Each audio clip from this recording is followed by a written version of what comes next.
안녕하세요. 중도입니다. 오늘은 투자자한테는 선택이 전부다.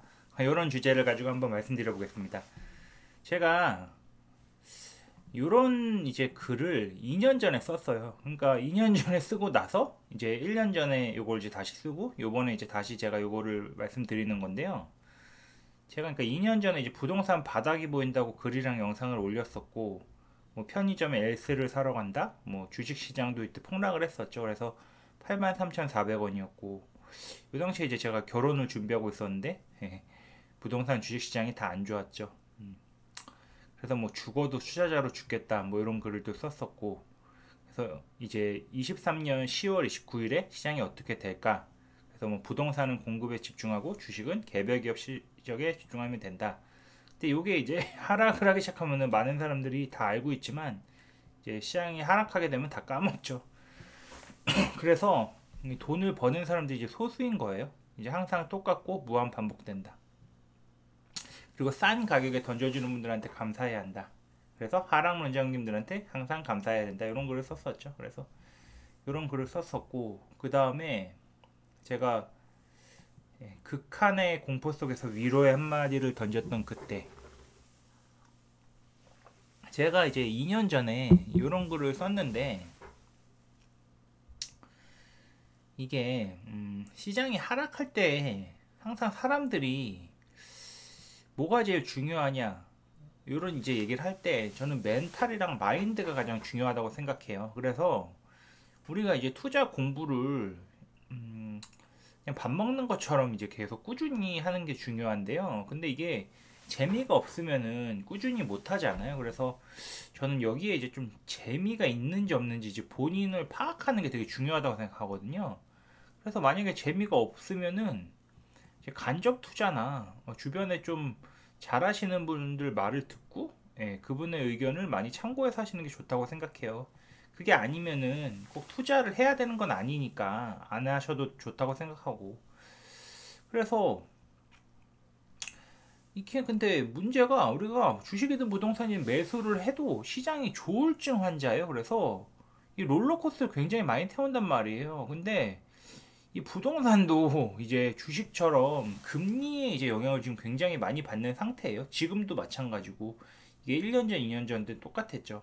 근데 제가 2년 전에 몇 달만 이제 버티라고 이렇게 썼었는데요.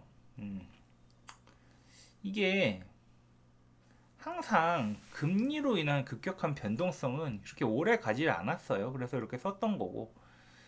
근데 이제 마인드도 중요하지만 당연히 실력도 중요한 거죠. 그래서 근데 이게 계속 반복을 하면 자연히 늘어나요. 그래서 사람이 동물보다 유일하게 나은 점이 잘못된 점을 개선한다는 거니까. 그래서 요 당시에 이제 한 10월 정도니까 조정장 세네 달 정도 지났죠. 이때 자기가 잘못한 점을 반성하고 다음에는 반복 안 하면 되는 겁니다. 근데 이제 재밌는 게 사람은 또 계속 실수를 해요. 그래서 끊임없이 실수를 반복한다. 사람은 인간의 욕심은 끝이 없고 같은 실수를 반복한다. 이거 저도 똑같아요. 항상 반복적으로 실수를 하죠. 근데 이게 왜 실수를 하냐 보면은 사람은 무리동물이라서 다 같이 가는 걸 좋아해요. 그래서 그걸 못하기 때문에 이제 투자가 힘든 건데요. 그래서 구루 형님들이 하시는 말씀이 기업에 집중해라, 매크로 포기해라 그런 말이 나오는 거죠. 부동산도 우리가 알 수 있는 것만 맞추려고 하면 되는데 이 금리 인상폭 맞추는 게 신의 영역이에요. 그래서 포기할 건 포기하고 그걸 못 맞춘 걸 이제 자책할 필요는 없습니다. 내가 만약 그 상황에서 그 주식 부동산을 다시 살까? 그 생각해서 다시 산다고 생각한다면 잘한 거고 아님 다음번 기회에서 더 좋은 선택을 하면 됩니다. 이게 어차피 하락 론자는 부자가 될 수 없고 상승 론자가 부자가 됩니다. 근데 이 텔레그램이 지금 두 달째인데 계속 들으시는 분들은 뭐라도 얻었으면 좋겠고 그게 쌓이면 다 도움이 될 테니까 많이 얻어가셨으면 좋겠습니다. 지금 2년 2년 2개월째 하고 있는데 이때는 두 달째였네요. 그래서 너무 힘들어하지 마시고 이게 투자하면서 제일 문제되는 게 우울증 걸린 분들도 있어요. 그래서 이 건강이 중요한데 정신 건강, 육체 건강 다 챙기셨으면 좋겠습니다. 그리고 이제 부동산이 기본 2년, 보통 이제 투플러스도 4년을 봐야 되는 상품이라서 이제 2년, 4년 뒤에 금리 인상일까요, 인하일까요? 인하일 확률이 조금 더 높습니다. 그래서 현재 이제 미국도 금리 인하를 했고 한국도 이제 금리 인하를 하고 있죠. 그리고 아마 제 생각으로는 금리 인하를 계속해서 더 할 겁니다. 그래서 중립금리 밑으로 내려갈 텐데요. 음, 좀 기다리시면 될 것 같고, 공급 물량은 뭐 지금 인허가가 역대급으로 감소하고 있죠. 그래서 지금 이제 상승에 베팅하는 게 저는 더 현명하다고 생각하고 있고, 2년 전에는 더 상승에 베팅하는 게 현명한 행동이었죠. 그리고 뭐 개발 사업 물건을 가지신 분들은 또 이런 조정장의 기회죠. 진도 뺄 수 있으니까. 그리고 금리 인상이랑 공사비 인상은 공급 제한이에요. 그래서 악재가 오히려 호재고, 지금 이 호재들 쌓여서 상승 에너지로 터질 거다. 그래서 뭐 이런 식으로 제가 써놨는데, 이거 지금 2년이 지났는데 어떻게 한번 변했나, 요거 한번 보려고요. 우선 지금 제가 이제 작년 기준으로 데이터를 갖고 왔는데, 이게 이제 23년 10월 29일부터 현재까지인데, 요거 보시면은 KB 선도 아파트 50 지수는 이렇게 계속 올랐고, 탑 20도 올랐고, 서울 아파트 매매 가격 지수도 올랐고, 전국은 거의 보합 수준입니다. 이 정도 움직이고 있고, 삼성전자는 1년 동안 마이너스 11.44%고, 엔비디아는 240.6%, 그 다음에 코스닥 지수는 여기 보시면 마이너스 1.72% 유일하게 마이너스인데, 다우, S&P, 나스닥은 다 28%, 39%, 45%죠. 그래서 한국 증시가 굉장히 부진했고, 이거 뭐 하이닉스도 한번 보시면, 하이닉스는 그래도 59.78%로 HBM 이슈로 인해서 굉장히 그래도 선방을 많이 했고, 테슬라도 보시면은 32%로 최근에 급등해서 32% 수익률이 나왔고, 그래서 지금 이제 한국 증시가 굉장히 부진한데요.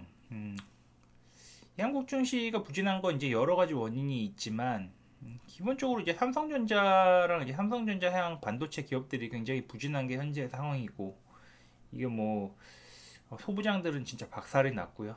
그래서 한국 증시가 좀 살아났으면 좋겠고, 항상 이렇게 시장이 안 좋을 때 어떤 선택을 하느냐가 굉장히 중요해요. 그래서 2022년 10월에 좋은 선택을 하셨으면 지금 자산이 많이 늘으셨을 거고, 2023년, 24년은 제가 볼 때 국내 주식은 난이도가 너무 많이 높았고, 이 부동산 같은 경우는 좀 이제 양극화가 좀 펼쳐졌고요. 그 다음에 미국 주식은 이제 굉장히 좋았고, 이렇게 볼 수 있고, 요거는 제가 지금 이제 이 영상을 찍는 게 10월 29일인데 28일에 임장을 가서 이제 여기 이렇게 적어 온 건데요. 한양 14평, 그 다음에 22평, 그 다음에 삼성 22평을 봤는데, 22평이 12.7억, 13억, 그 다음에 여기 12.7억, 12.9억인데, 마침 제가 1년 전에 텔레그램에 여기 임장 갔다 와서 이 물건을 공유 드렸어요. 근데 여기 보시면 10억 3천, 11억 3천이잖아요. 그럼 여기 얼마죠? 이게 지금 10억에서 11억에서 이게 보면은 12.7억에서 뭐 13억 정도까지 오른 거잖아요. 그러니까 한 2억쯤 오른 거예요. 근데 이게 보시면은 갭이 6억이잖아요. 5억에서 6억이잖아요. 5억에서 6억 넣어서 한 2억 올랐으니까 뭐한 40%, 50% 정도 오른 거네요. 이 정도 이제 수익률이 낮다. 이렇게 보시면 되는데요. 이 부동산 같은 경우도 지금 이제 개별적으로 좀 약간 양극화가 펼쳐지는 장세라서 이게 조금 이제 난이도가 쉽지는 않았다, 이렇게 정리할 수 있겠습니다. 그래서 오늘은 투자자는 선택이 전부다, 이런 주제를 가지고 한번 말씀드려 봤고요. 이 어떤 선택을 하느냐에 따라서 굉장히 많은 수익률 차이가 생기기 때문에 항상 좋은 선택하셨으면 좋겠습니다. 그럼 오늘도 들어주셔서 감사하고, 좋아요, 알람 설정, 구독하기 부탁드립니다. 감사합니다.